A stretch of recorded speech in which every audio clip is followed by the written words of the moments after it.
So last month in Power Rangers Prime, it ended on a cliffhanger where the Rangers finally got their powers to morph and they went face to face with the VR troopers, but they were no match for them and they were forced to retreat. Unfortunately, Mark was left behind and he wasn't able to escape, and he ended up getting captured by the VR troopers, and now he's being interrogated by Ryan Steele as they're trying to interrogate him and get more answers about the Power Rangers. But the whole premise of this issue is that it doesn't really focus on the interrogation side of things with Mark and Ryan, is that it more dives into the past of Mark and we learn more about his backstory and what happened to Aquitar on that fateful day. Now with this issue, it does jump between the present day and the past with Mark growing up, but the timeline is really mumbled and jumbled with what it's setting up in this issue. So what I'm going to do with this review, with this recap, with this discussion of Power Rangers Prime issue 6 is I'm going to follow the flashback in chronological order with what years it took place in, and then I'm going to back around with the interrogation. But I want to focus on the interrogation first because you have Mark being interrogated by Ryan Steele, where Ryan Steele wants to get more information about the Power Rangers. And the thing is with the VR troopers within this Power Rangers universe is that it's been a very mixed bag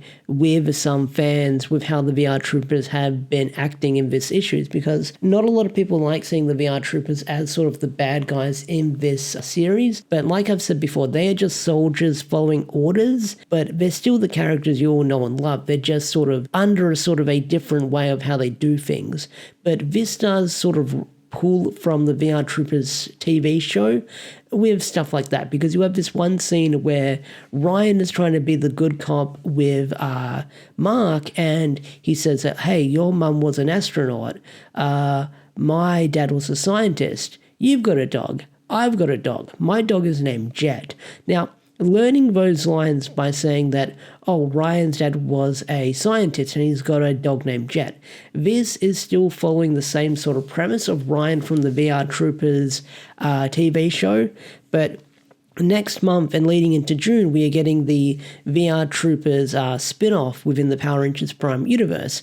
And I feel like that's one thing that a lot of people have been curious to see with how is this going to all tie together with the Power Rangers Prime universe with the VR Troopers. So that is the one thing that a lot of people have been holding out for. But like I said, this issue is Mark getting interrogated by Ryan, but we're also sort of diving into Mark's past and learning what exactly happened on that fateful day. And with how this flashback is played out and how it ends, it is definitely a huge character growth moment for Mark, as it kind of understands why the character is the way he is and why he acts the way he does in some certain situations, especially with how he has been acting since the series began. But let's dive into that flashback as it opens up 27 years ago in the depths of space.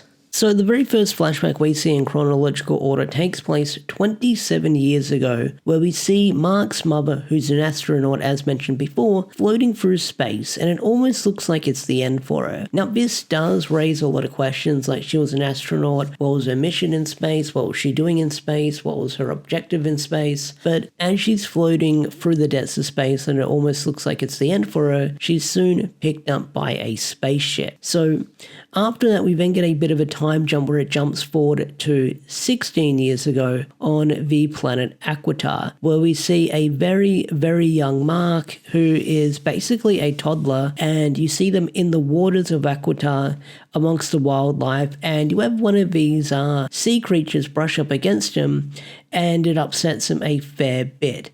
And this kind of sets up with what Mark's mother is sort of narrating, how Mark is afraid, and she tells him that it's not, well, she basically says, look, it's okay to be afraid, but you're stronger than all of this, and you can overcome it.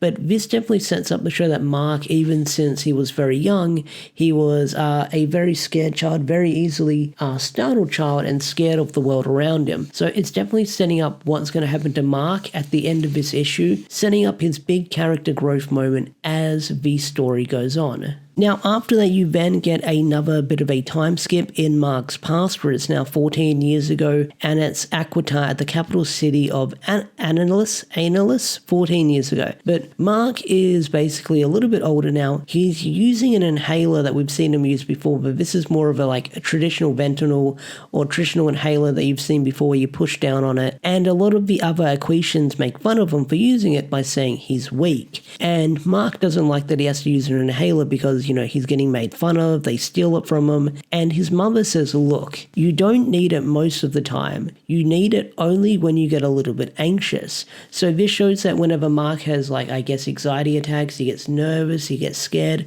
that's when his breathing plays up and he needs to rely on the inhaler. So whenever he gets scared, whenever he gets frightened, that's when he relies on this inhaler. But Mark doesn't like it because it makes him look stupid. But his mother reassures him by saying, on Earth. But Mark says, look, we're not on Earth, we're here.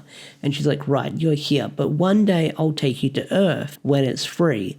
Because the Eltarians say, look, Eltarians offer protection but not freedom, and Aquitar is determined to be free for now, which is kind of alluding to what happens later on in the issue. So those are some interesting things that you kind of learn within this sort of section of the flashback. One, Mark's mother is still kind of a mystery, and we'll definitely touch up upon her later.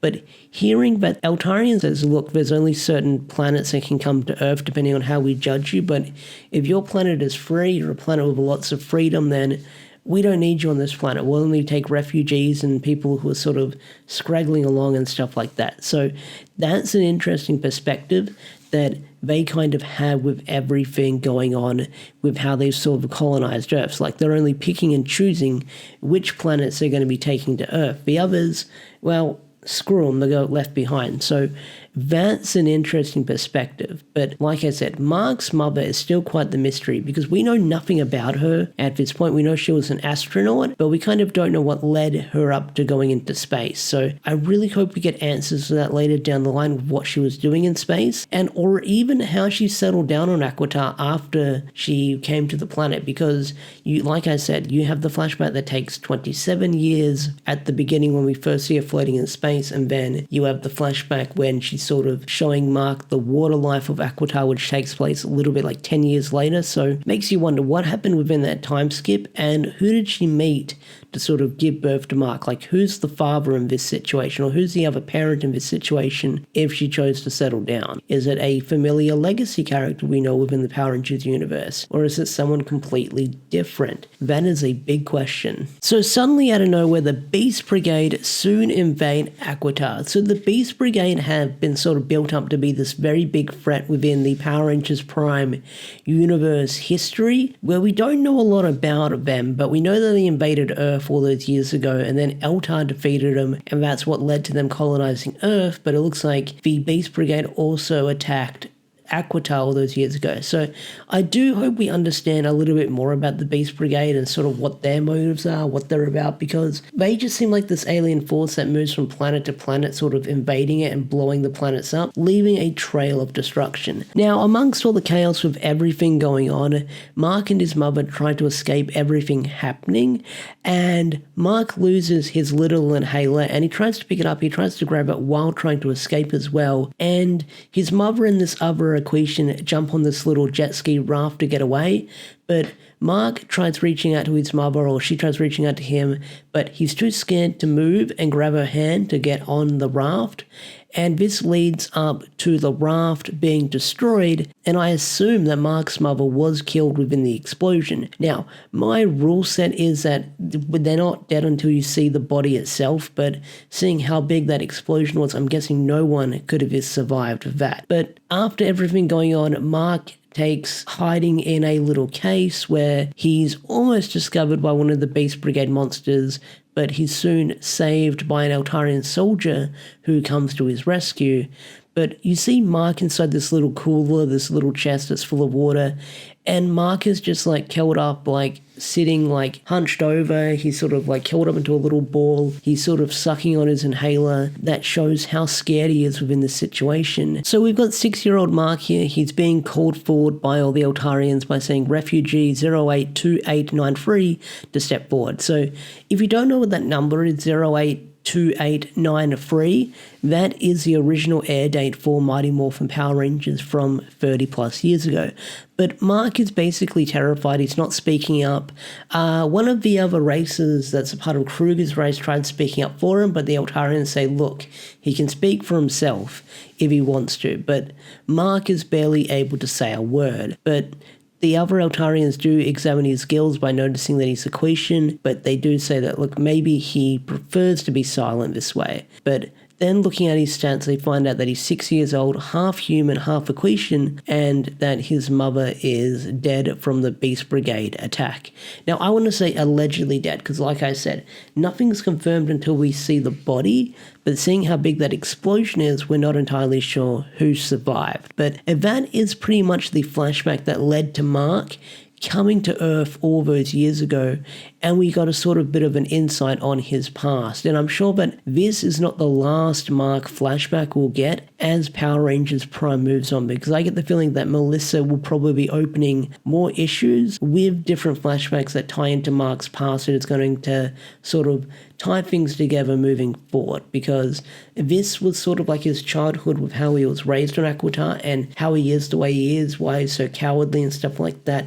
What happened to his mother all those years ago, where he had that big traumatic experience from his past, and now we actually finally get an answer. But I feel like there's more questions to be asked with everything that was shown within this flashback. After that whole flashback, we then jump back to the present day where Ryan is still playing good cop, but you can see that he's sort of slowly breaking, and he's trying to get the answers from Mark, because the reason why he wants the answers is because he's trying to save someone he loves, that being Valentina, by saying, look, there's someone I love and I'm genuinely scared for them, and I don't know what's going to happen to her or you. And Mark says, look, you're afraid? I've been afraid my whole life. Too afraid to stand up for myself, too afraid to even tell the Eltarian patrollers where to find my mother's body, but now I've found the strength, and I can't let you take that from me. And within that moment, he summons his power coin into his hand, and he begins to morph by saying, I'm a Power Ranger Prime Blue. And the scene where he morphs is freaking fantastic, because within this whole interrogation scene, it takes place in sort of like this large space, this interrogation room, but there's been this pipe that's been leaking down on Mark's head. And what they do when he morphs, because he's the Blue Ranger, is you get this awesome sort of splash of the water when he transforms, and the helmet wraps around him. But Mark immediately transforms into his Prime Blue form. Ryan transforms as well. He morphs as well into his VR Trooper form. And immediately, freaking Mark begins to smack down on Ryan and starts clobbering him. He gets the upper hand in this fight. And Ryan's trying to say, look, I don't want to do this. I don't want to do this. And Mark isn't having any of it. He's just clobbering the hell out of Ryan. Like he freaking does a shuriken on him and knocks him up into the air. It's freaking amazing. And it almost looks like he's going to win the fight here. He could have probably escaped in this time. But when it looks like he's got the upper hand in this fight, he's soon surprised attacked by JB, and he's quickly knocked out. And JB's like, look, Ryan, are you okay? And Ryan's like, yeah, he caught me by surprise, but I gotta hand it to him. The kid's a fighter. He's gonna need it for what's coming. And that's pretty much where the issue ends, where Mark is passed out on the floor, and they're sort of teasing more things to come within this sort of interrogation story arc that we're doing right now with Mark being in prison. But that was Power Rangers Prime issue 6. Once again, another solid issue. This issue was a great character moment for Mark, where he's been the scared character ever since the series began, and with his newfound powers, he's able to find bravery and stand up for himself. So once again, Melissa is cooking with this issue, along with the entire team involved with Power Rangers Prime. Now, usually this is where I say at the end of the video, I will see you guys next month for the next issue of Power Rangers Prime with issue 7, but Power Rangers Prime will not be getting released next month in May. We'll be taking a bit of a break, but next week we are getting the VR Troopers Free Comic Book Day one-shot, and if I'm able to get my hands on that, which I probably will be able to get my hands on that, I will definitely be having a review for that up on the channel for you guys to check out. So with that said, I will bring this review of Power Rangers Prime issue 6 to a close, and I will see you guys later. Peace out, take care, and bye.